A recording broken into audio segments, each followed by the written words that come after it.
आपल्या राशीनुसार आपण कोणत्या देवाची उपासना करायला हवी तर हे आजच्या व्हिडिओमध्ये आपण बघणार आहोत. प्रत्येक व्यक्तीच्या आयुष्यात ग्रह नक्षत्र यांना अत्यंत महत्त्वपूर्ण मानले जाते.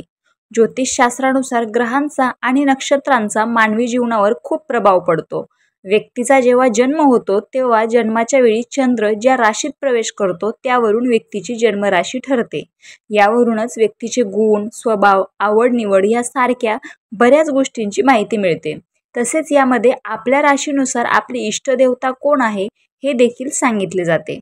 हिंदू धर्मामध्ये आपण आपल्या आवडीनुसार कोणत्याही देवाची पूजा आराधना करू शकतो, पण आपल्या इष्टदेवाची पूजा करणे देखील आपल्यासाठी तितकेच महत्त्वपूर्ण मानले जाते.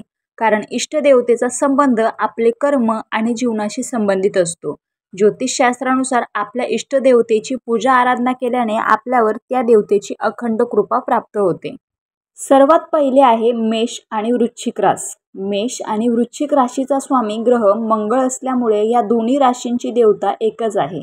या राशीच्या व्यक्तीची इष्टदेवता श्री हनुमान आहेत. तसेच श्रीराम देखील आहे. त्यामुळे ह्या राशीच्या व्यक्तींनी यांची पूजा आराधना करावी. वृषभ आणि तुळ रास. वृषभ आणि तुळ या राशींचा स्वामी ग्रह शुक्र असल्यामुळे या राशींच्या व्यक्तीची इष्टदेवता देवी लक्ष्मी आणि देवी दुर्गा आहे. यांनी नेहमी ह्या देवतांची उपासना करावी. मिथुन आणि कन्या रास. मिथुन आणि कन्या ह्या राशींचा स्वामी ग्रह बुध आहे. त्यामुळे ह्या राशींच्या व्यक्तींनी श्री गणेश आणि श्री विष्णूंची पूजा आराधना करावी. कर्क. कर्क राशीचा स्वामी ग्रह चंद्र आहे. त्यामुळे ह्या व्यक्तींनी नेहमी महादेवाची आराधना करावी. या राशीच्या व्यक्तीवर महादेव सदैव प्रसन्न असतात. सिंह रास. सिंह राशीचा स्वामी ग्रह सूर्य असल्याने ह्या राशीच्या व्यक्तींनी नेहमी श्री हनुमान आणि गायत्री देवीची पूजा उपासना करावी, ज्यामुळे ते सदैव तुमच्या पाठीशी राहतील. धनु आणि मीन. धनु आणि मीन राशीचा स्वामी ग्रह गुरु आहे. त्यामुळे या व्यक्तींनी श्री विष्णू आणि देवी लक्ष्मीची तसेच गुरुदत्तांची पूजा आराधना करावी.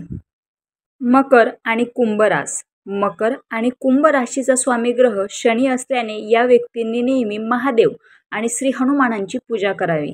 ज्योतिषशास्त्रानुसार आपल्या इष्टदेवतेची पूजा केल्याने लवकर फलप्राप्ती होते. परंतु इष्टदेवतेसोबतच तुम्ही तुमच्या आवडत्या म्हणजे ज्याच्यावर श्रद्धा असेल अशा देवाची देखील पूजा आराधना करू शकता.